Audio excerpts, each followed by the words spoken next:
Even before property prices started skyrocketing over the past year, buying a new home was unaffordable for many young Australians. And today, with the huge surge in house prices we've experienced, the dream of home ownership, it just feels like it's moving completely out of reach for many young families. So are we moving into a society of property haves and have-nots? Well, that's one of the topics I'm going to be discussing in today's show with Federal Parliamentarian Tim Wilson, who's been outspoken about his views on housing and on superannuation. Now, interestingly, as you'll hear, one of Tim's roles as chair of the House of Representatives Standing Committee on Economics is overseeing Philip Lowe, the Governor of the Reserve Bank. So we're going to be discussing some interesting topics. Welcome to today's show. Welcome to the Michael Yardney podcast, where twice each week you will learn a number of new ideas regarding success, property investment and money in around 30 minutes. Our show is brought to you by Metropole, who specialise in helping you grow, protect and pass on your wealth through strategic property and wealth advice. Now here's your host, Michael Yardney, Australia's authority in wealth creation through property, who has been voted one of Australia's top 50 most influential thought leaders.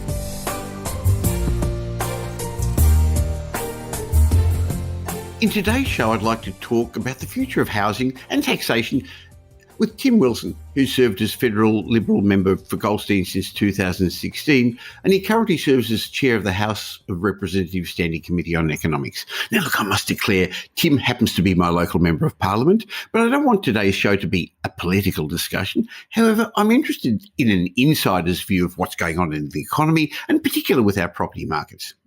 Now, over the years, I've had all sorts of experts, both local and international, on my podcast, but I've only ever had one other politician on my show before, and that was Lord Digby Jones, a member of the House of Lords in the UK.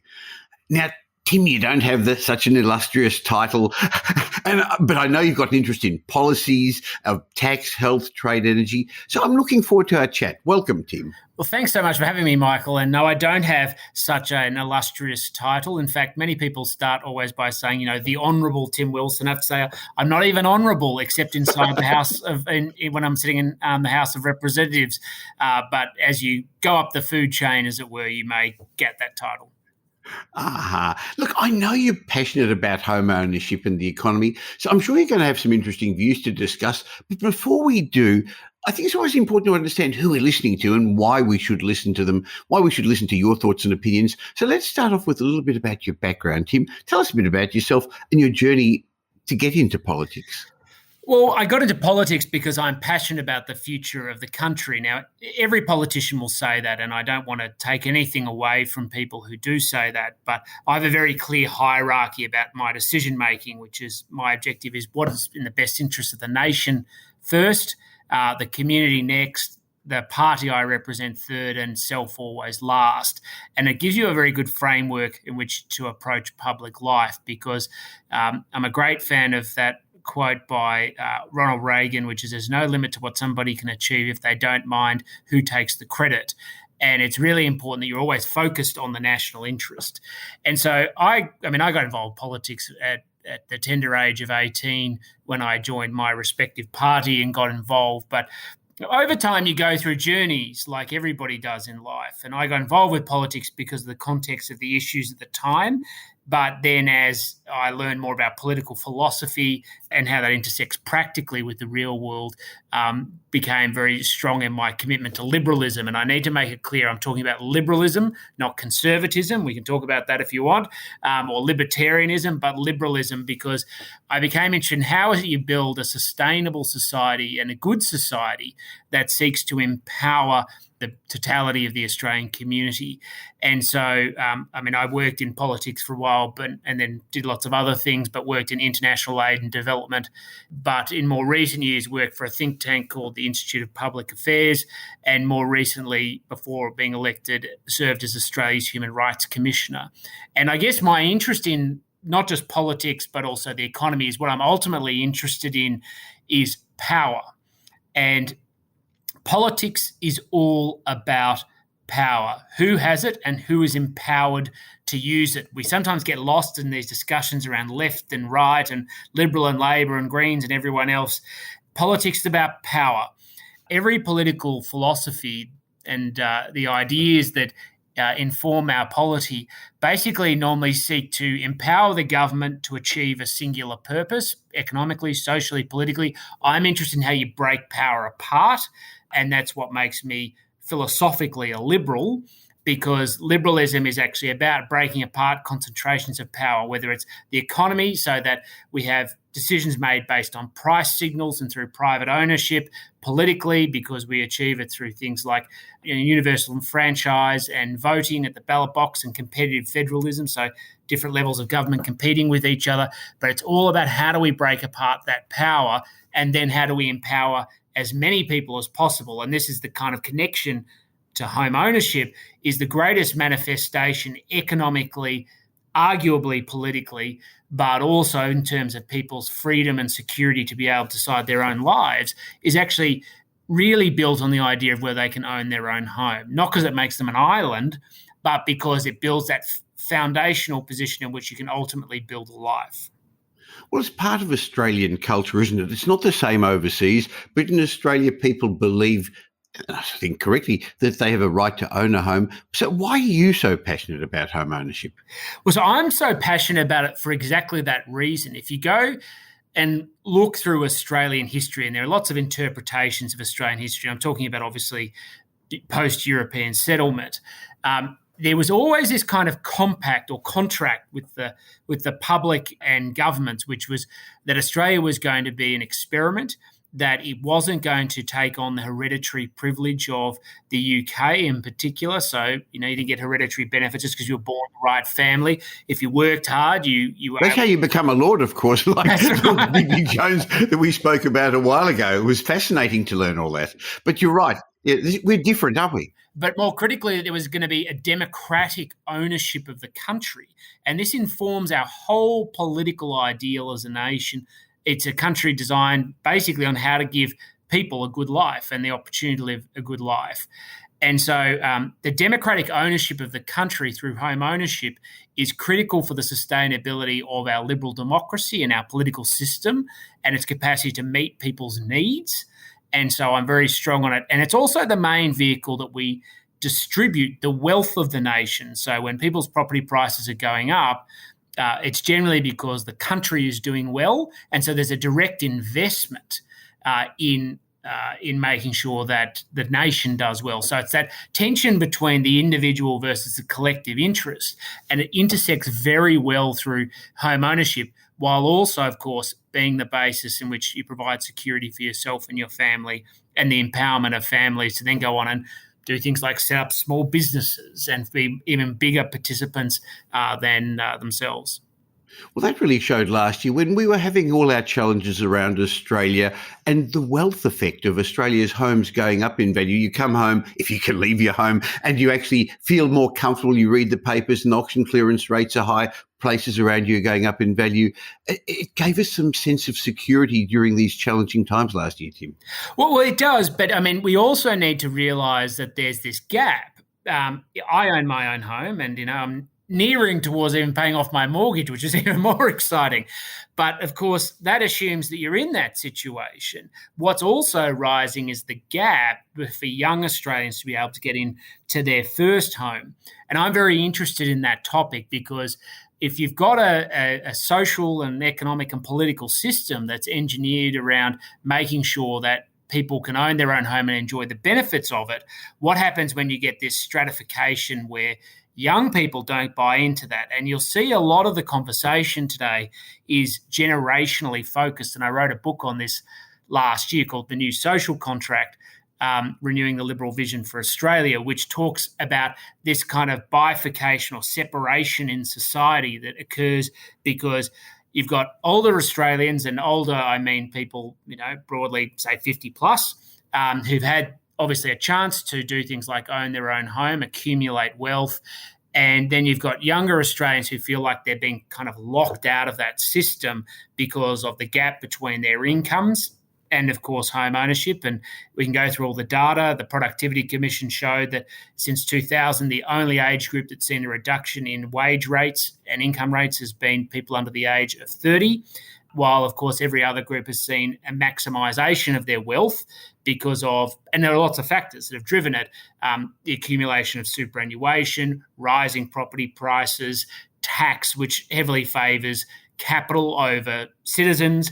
And what I'm interested in is how do we break that apart so the next generation have as much interest in preserving and conserving the strength of our country as older Australians do. Well, I think COVID and the recession and the ability for some people to work because they can work from wherever because they're selling their thoughts and their ideas has actually created a bigger gap. And I see that as a bit of an issue also in that we're losing the middle class. So the rich are getting richer, the middle class are disappearing a bit. And I don't want us to end up like some of those other countries overseas where the gap creates more political problems and social problems than it needs to. Well, no, and I agree with that because, and this goes back to the very, and I'm talking philosophically, the liberal ideal about what is a good society and what it's one that's open where everybody can go off and advance their interests because the system is open and doesn't entrench it. That's the fundamental difference between being a liberal and a conservative. A conservative is interested in protecting established interests, and I'm saying no. People have to, recognise that the next generation or new migrants, new Australians have the same chance to be able to realise their ambitions. And when you get a huge diversity of income, there's always going to be inequality. And I don't think we should pretend otherwise and even think that all inequality is bad, because inequality comes from the fact that some people have worked really hard. But the problem we've got at the moment is, and the tax system is a perfect example of this, you can pay a top marginal tax rate in the high 40s, which is off your income from selling your labour, physical or intellectual labour. Whereas if you're just holding an asset that's generating growth, you're not doing anything to it. It just might be being utilised. You obviously generate income off it, which will be taxed at the marginal rate. But the growth, which is basically not really coming from you doing very much, can get taxed at a much lower rate and often in the vicinity of around 15 to 20%. So the tax system heavily favours capital over labour. And of course, all young people have is their labour to sell, whereas established interests, which can include people who've worked, saved hard and put themselves in a financial position to have capital, or of course, people who inherit money are getting a favourable return. So what you're seeing is the rich getting richer, while those who only have their labour to sell, which is poorer people and younger people, are going backwards. And I think that's wrong. And it's not wrong just because there might be arguments about economic efficiency, though there may be. It's actually because I don't think it speaks to the type of country we want to be, which is we actually want our children and grandchildren to think that they're going to have that land of opportunity that earlier generations have had, and not favour people just because they hold a lot of money or they inherited a lot of it. Well, I believe you see some issues with some unfortunate trends with home ownership, Tim, but over the last year, because of some of the good government policies, there have been more first homeowners getting into the market than for, a couple of decades. So first homeowners have had a good run with multiple incentives, but are you still seeing home ownership as a political problem, as more than just a place to live? Well, yes, because there has been, in response to COVID-19, home builder programs and the like, but the long-run trend is very clear. That's just a temporary blip in response, because we had investors move out of the market, as you know. We had more first homeowners move into the market with incentives, though sometimes at higher prices if those incentives had not been in place. We've seen a blip, but the long-term trend remains the same, which is the only age group that's seeing an increase in home ownership rates is people over the age of 65.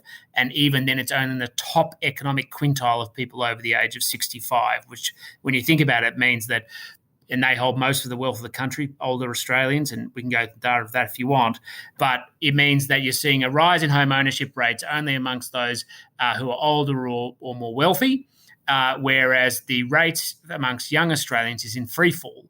So the average age at which people are buying their first home is getting pushed out considerably. In 1980, it was 24. Today, it's about 36. And of course, the cost of buying it in comparison to people's incomes has gone from a much more modest around 5 or 6% of people's average incomes up to now 9, 10, 11, depending on the capital city that you may be living in. So the trend line is bad, and it's going to continue to be bad. And the political consequences of this are much bigger than inequality. If you don't have people who have an investment in the status quo, then they actually have no reason to conserve the status quo.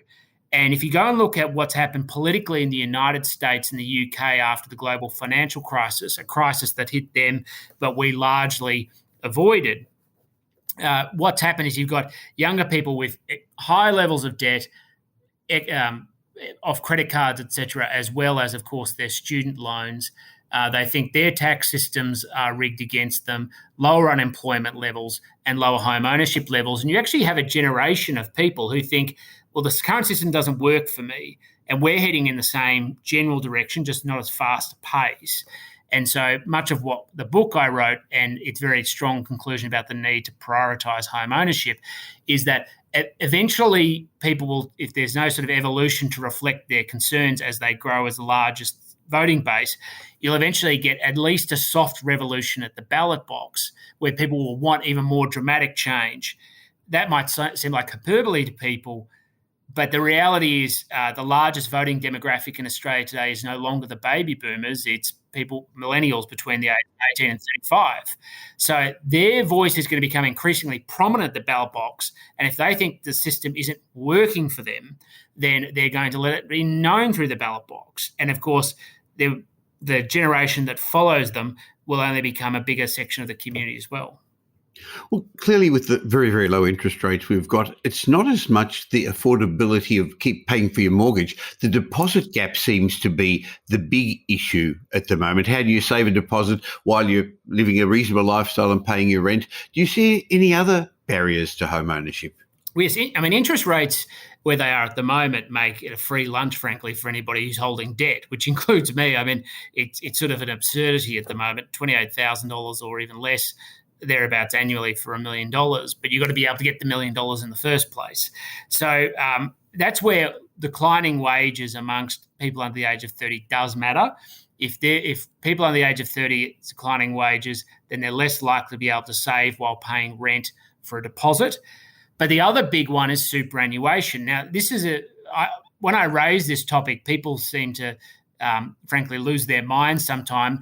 But it got you into a lot of hot water, didn't it, No, Tim? I'm quite happy to have the debate. I'm very happy with the debate because you think until 1992, if you had have said to somebody, I'm 18 and I've decided I'm going to start saving for my retirement, and once I've accumulated, well, not necessarily enough, but treated as such a high priority, I'm going to put it before home ownership, people would have told you were mad. You get the benefits of home ownership throughout your working life and your retirement. Home ownership is the biggest financial decision Australians will make. And of course, the sooner you get into home ownership, the sooner you stop paying rent. And then, of course, once you own your own home, you don't even have to own it outright. You can then start saving for your retirement. Until 1992, that was completely logical. Even company or corporate superannuation policies exempted people under a certain age because they understood that you had to save for your home first, and then once you got to about 35, you started contributing to super. And in 1992, we literally said we're going to put the second biggest financial decision ahead of your first, your home, and so you putting super ahead of home ownership. We're going to take 10% of your wage at the time of your life where you have the least disposable income as a share of your overall wealth, and put it away and lock it away from you for many years. And it is your income. That's what superannuation is. So let's make things clear. I understand where you're heading. You are suggesting that Australians should be allowed to dip into their superannuation to buy a home. So that's what this little bit of the discussion's about. That's right. So what we've done is we've created super over homes, and I think it should be home first, super second. That's all. Mm-hmm. It's not to say super doesn't matter. It does, but it's about prioritisation. And it's also been shown that if you own your home, you're much less likely to have poverty in retirement. So this isn't in the short term, but if you get into your older years without a home ownership, you're really lost, aren't you? That's right. The biggest leading indicator of poverty in retirement is not your superannuation balance. It's whether you own your own home and you're exposed to rising rental costs. of course, as well as the insecurity that comes from not owning your own home. And, of course, you still have a relatively diminished income stream, particularly if you're still reliant on the pension. So there's no advantage to having people retire not owning their own home, yet it's actually one of the biggest problems we have in society, particularly amongst women and particularly post-divorce women or women who have always been single, finding themselves retiring in poverty. And often when they get divorced, for instance, in their 40s or 50s, they still have enough time to buy their own home, but all their capital is locked away from them in superannuation. I just think that's nuts. I think there's a serious conversation we've got to have as a society about putting home first, super second. And what do we need to do to make that work? Because I don't think you should be able to use your super to upgrade to a mansion, but for your first home and the basis of your security, I think it's of critical importance. Otherwise, we're going to continue to have this problem exacerbated. Well, in your role as the House of Representatives Standing Committee on Economics chair, you've been very outspoken about superannuation, and it should enable Australians to retire with dignity, but it should, I guess, partly displace, probably not abolish the pension. But recently there's been a bit of fuss about the Australian superannuation industry, and you've been outspoken about it and said it doesn't really have a clearly defined purpose. What do you mean by that? Well, this comes back to the original design of the super system in 92, which is, firstly, super existed, of course, before then. But then what is the purpose of it? Is it to replace the pension? Is it to provide a safe haven for people to avoid paying tax? Is it a vehicle for the accumulation of capital to invest in the country and address our, what has traditionally been a current account deficit? And nobody can actually answer that. And so if you've got a lot of super or you've got good tax advice, often it can be a mechanism of estate planning, as is regularly discussed.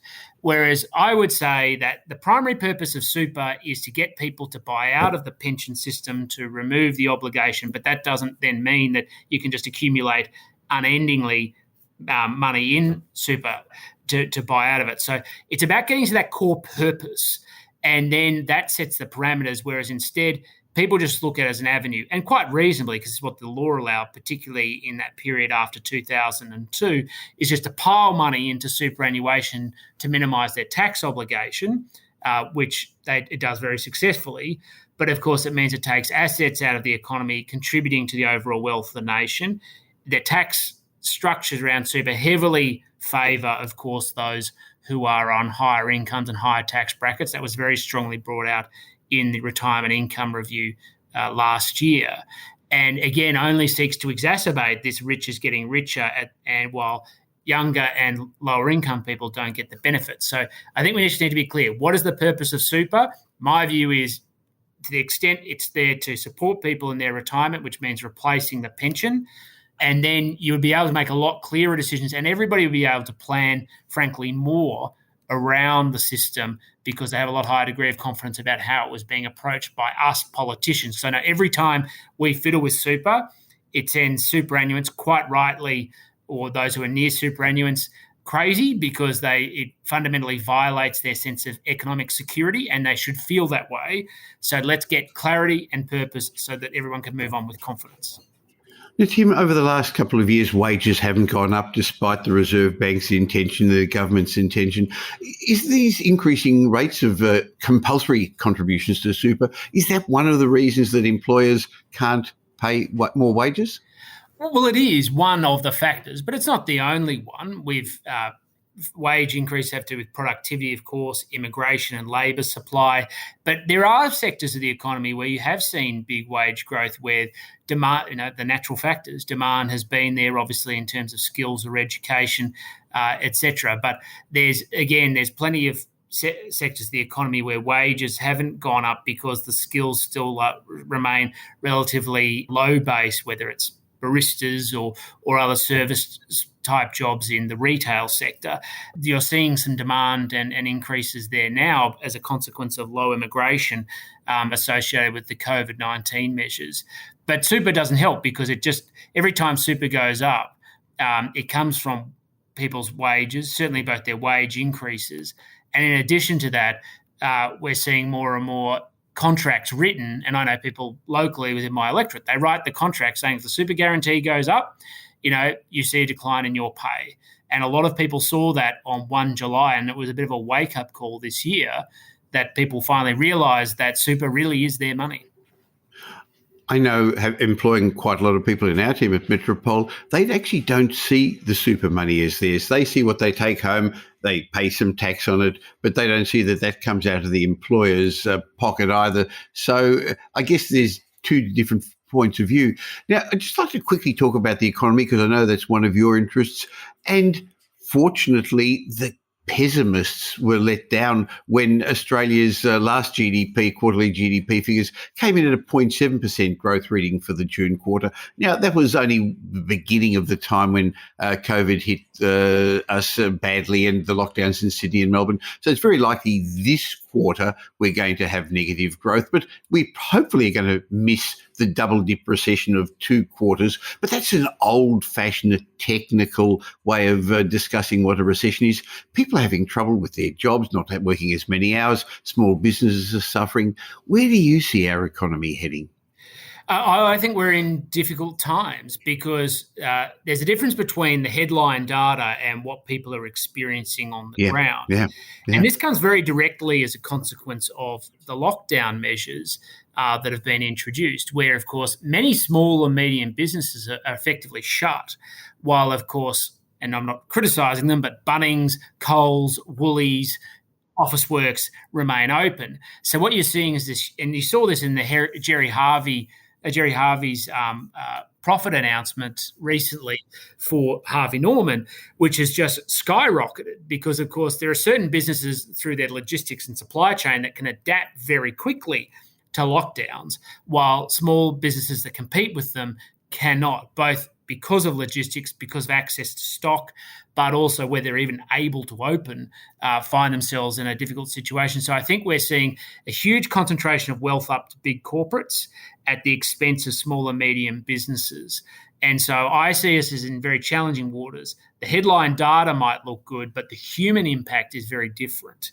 But in saying that, the one thing that has impressed all of us, including, and I was one of the pessimists at the start of last year, I thought we were in for some very grim times. In fact, you can even go back and look at my share trading at the time, which I have to publicly disclose.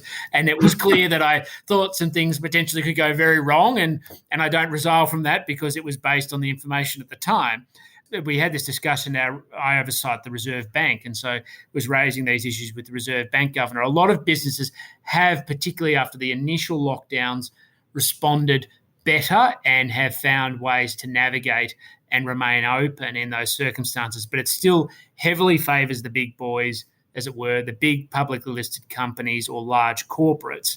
And so I see the impact as quite serious. And I know a lot of small businesses, not just in my electorate, but Australia-wide, particularly in the event space, the tourism space, where there's no way government can compensate the full scale of the impact it's had on them.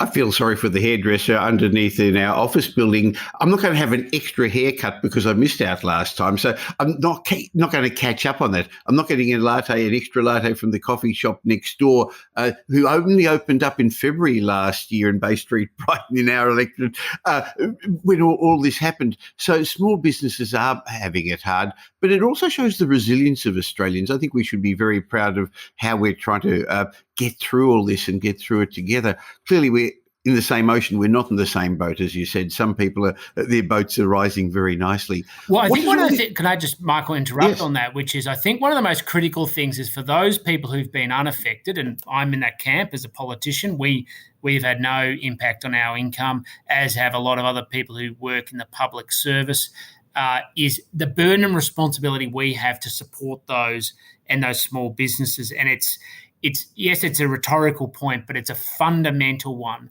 because we're not all on this together. The reality is some people have taken a very heavy burden, and a lot of us have had no real impact, and in some cases have been able to take advantage of the disruption. And so where people can go and back their local small businesses, it's critical to be able to support those households surviving.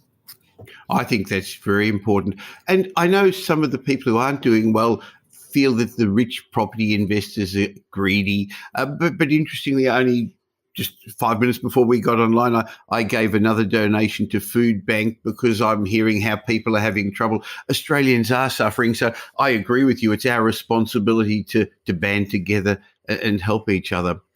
On the economic side of things, interest rates, we spoke about it before, they're historically low. The Reserve Bank keeps saying they're not going to raise them until inflation remains higher, back in their band, and wages growth increases. Well, we've got unemployment, well, it was coming down until this COVID cocoon we've all found ourselves in. But where do you see interest rates heading, Tim? Well, I don't see them moving substantially in the short term. And when I say the short term, I'm talking over the next year. But I have regular arguments with Phil Lowe about this. As I said before, I oversight the Reserve Bank. And even pre-pandemic, I was having arguments with him that I thought interest rates were too low. And there are a number of reasons why it is, but it comes back to a lot of the discussion we had around assets and asset prices and the role interest rates are playing in asset price inflation, and particularly against other goods in the economy, which of course aren't as sensitive to inflation, because people sort of say, well, there isn't any inflation in the economy. There's lots of inflation in the economy, but it's all in asset prices that are fixed. Whereas because we trade in global goods, there's very limited capacity to increase inflation in tradable goods, whether it's my iPhone or my pen or your headphones. So I don't think they're going to go anywhere in the short term. But the flip side of that is that we are basically an interest rate taker as a country for the same reason. If the US Federal Reserve or the European Central Bank decide to move their interest rates, then it's going to have a flow-on effect to us. We're all waiting to see, or continue to see, the trend line in terms of US-based inflation. And the more recent data suggests that the inflation that will come from the reintegration of the global economy has started. And once that occurs, Australia will have to make some decisions. They're not going to go back up to the 17% of the 90s. No one's pretending that. But the historical lows are not sustainable, and we'll have to be careful, because otherwise we might find that the economy, which is already heavily imbalanced, could overheat in its imbalance and create some very serious problems. And I know the Reserve Bank is very alive to this risk. Now, I found it interesting. A couple of times you said you have oversight for the Reserve Bank. How independent is the Reserve Bank, and how much does it have to listen or not to what government has to say? Well, the Reserve Bank, is obviously a government entity, and it gets a sort of charter, as it were, around expectations on inflation from the Treasurer. But after that, they're kind of left to their own. But just because they're independent doesn't mean that they don't have democratic oversight. So the governor speaks obviously to the Treasurer regularly, and they discuss the general health and wellbeing and direction of the economy. Whereas I sit at the parliamentary side, where the Economics Committee has oversight of the Reserve Bank, the Australian Competition and Consumer Commission, ASIC and APRA. And we hold them to account to make sure, firstly, that they're doing their job, secondly, that they're spending public money correctly, but also to challenge some of the underpinning assumptions of their decision-making, which doesn't mean that they're wrong, but just that they're in line with parliamentary sentiment. We can't direct them, but we can challenge them. And as I said, interest rates is one that I regularly challenge the governor on. Some of the issues around payment systems, which affect small businesses, as another example, as well as many others. And of course, the flow-on effect, which we have a regular argument about asset prices because of the flow-on effects it has on housing. And the governor's response to me is, well, you basically get a choice between whether you get income increases or house price increases, but one of them has to go in one direction or the other. Well, Tim, thank you. It's been a real pleasure having a chat with you. I think one of the things we should remember is, despite the challenging times, this too shall pass. I remember years ago reading that the wise King Solomon had that inscribed in his ring so that he'd never become too complacent during the good times or too despondent during the bad times. There is an end in sight. We thought we'd crossed that survival line earlier this year when COVID was over, or we thought it was, and we thought we had that COVID thingy licked, and now we haven't. But we're getting through it. So some new survival line has been set. a percentage of vaccinations, the world will get back to normal again. So I'm looking forward to those times, Tim. How about you? I am. And one of the sayings we have in politics is things are never as good or as bad as it seems in politics. The best days are amazing, but they're very quickly tempered. And the bad days are crushing, but you can bounce back. And it's the same spirit, which these times will pass. We're all looking forward to moving on from them. But truthfully, you've also got to look at some of the, how would you put it? It's almost the benefits. And I do realise that that's a very hard thing to do. But I do think we have really reconnected with the importance of the basics: family, home, job, health, and critically our connection to each other. And I think that's something that we should be excited to have relearned, because I think it will put us in good stead when we can go back to a normal, however that is. So our homes have become more important. They're not just somewhere you come at night. They're a place where you work, and in the future, more of us, I think, will be working flexible hours. I think the other important thing is neighbourhood as well. You enjoy the benefits of neighbourhood, just to get out to the parks, to get out to the gym, to actually be able to stroll down the street and get a latte or whatever it is. Simple pleasures. Yes, isn't that nice? So, Tim Wilson, thank you very much for spending the last half an hour with us, and I enjoyed our chat, so I look forward to doing it again sometime. Thanks, Michael. You take care.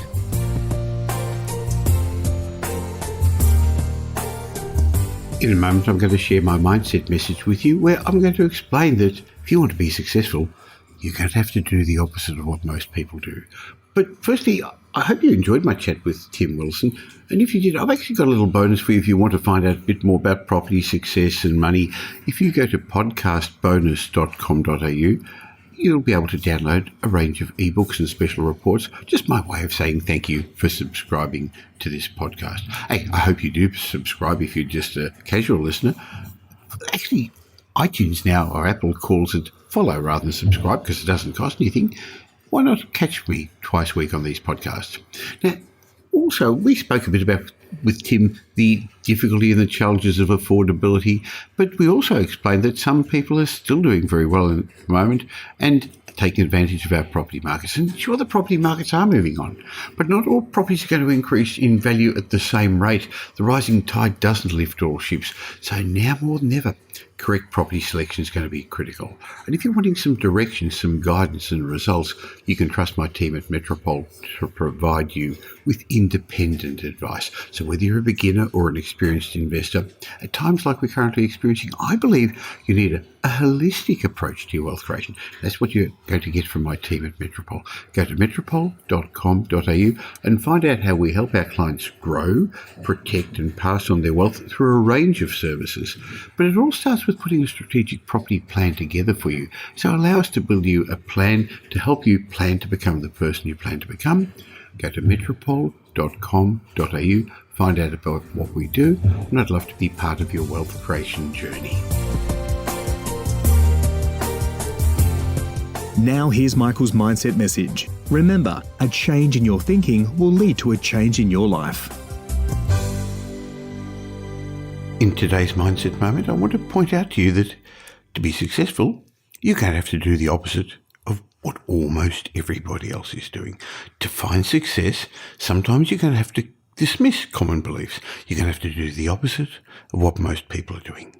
Let's be honest, most people don't get the success they deserve. I guess what I'm trying to say this time, though, is there are so many sayings we just take for granted it's true. You better look at them. You better look at them more closely, because they make absolutely no sense. For example, statements like, you can't have your cake and eat it too. Or what's the point of having a cake if you can't eat it? You probably expected me to say that one, didn't you? Or what about this one? Don't look a gift horse in the mouth. Well, if you think about it, isn't that exactly what the Trojans should have done? The point I'm trying to make here, maybe not so well, is that if you want to be a successful property investor or business person or entrepreneur, you're going to have to think differently to most other people. You're going to have to think differently to how they think. You're going to have to do things differently to what most people do. As I've written in my book, Rich Habits, Poor Habits, you're going to need to adopt rich habits, the habits of successful people, and you're going to have to give up poor habits, those that are shown by most unsuccessful people. and it will require deep programming of many of the common beliefs and assumptions that you've come to take as granted, that you've come to take as true.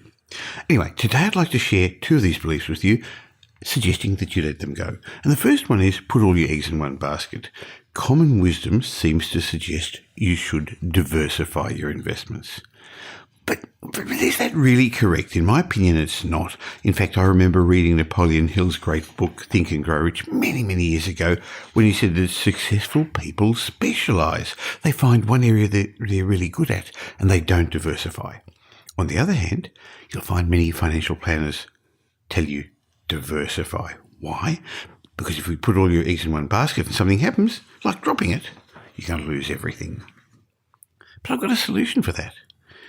Take good care of your basket. Warren Buffett said it well. Diversification is a protection against ignorance. It makes very little sense for those who know what they're doing. Robert Kiyosaki put it a different way. Many financial advisors recommend that you diversify for your own protection. What they fail to tell you is it's also for their protection. Since most financial advisors can't tell you exactly what stock or managed funds is a great investment, they tell you to buy a bunch of them. They tell you to diversify. But as I said, in my mind, diversification leads to averageness. Bottom of the best and cream of the bottom. I found that wealthy people, successful people, be they a business person, entrepreneur, or investor, they've got one thing in common. They specialise.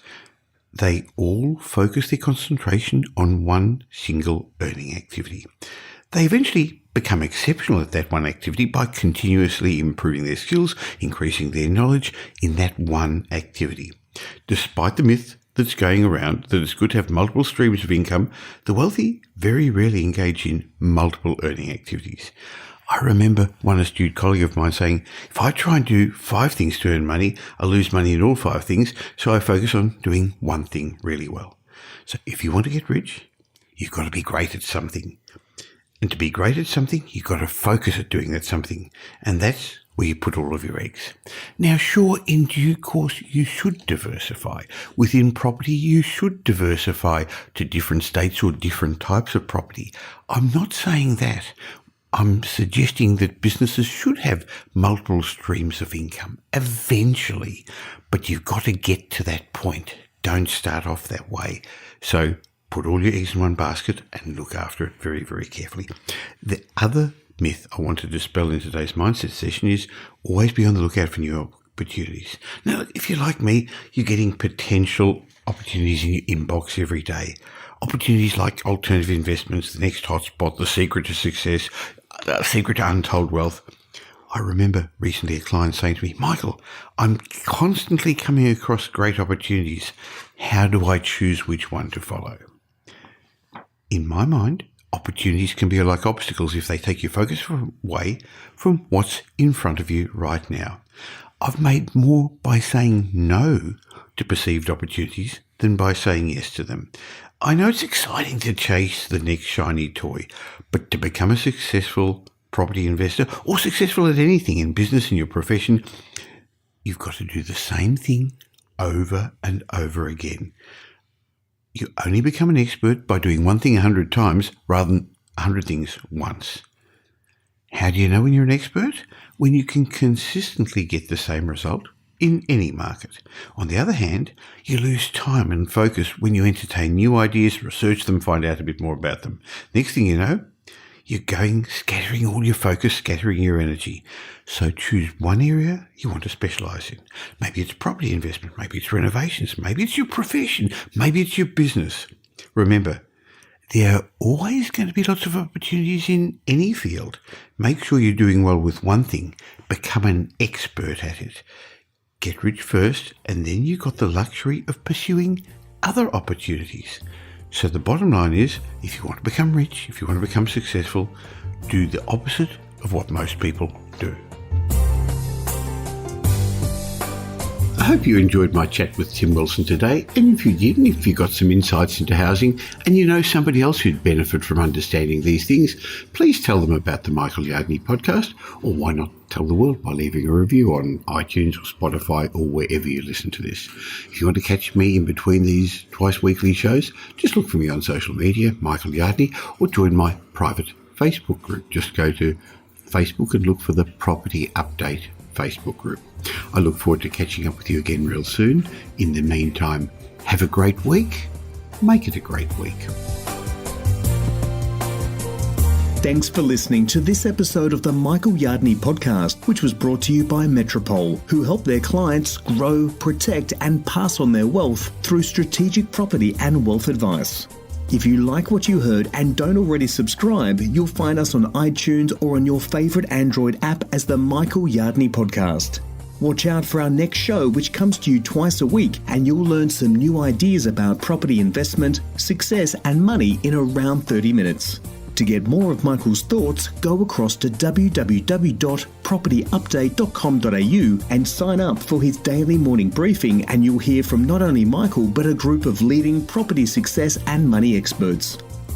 And just a reminder that the information you heard in this show today is general educational advice and not specific investment advice, as we don't know your personal circumstances. If you're looking for specific advice, why not ask the team at Metropole to help you?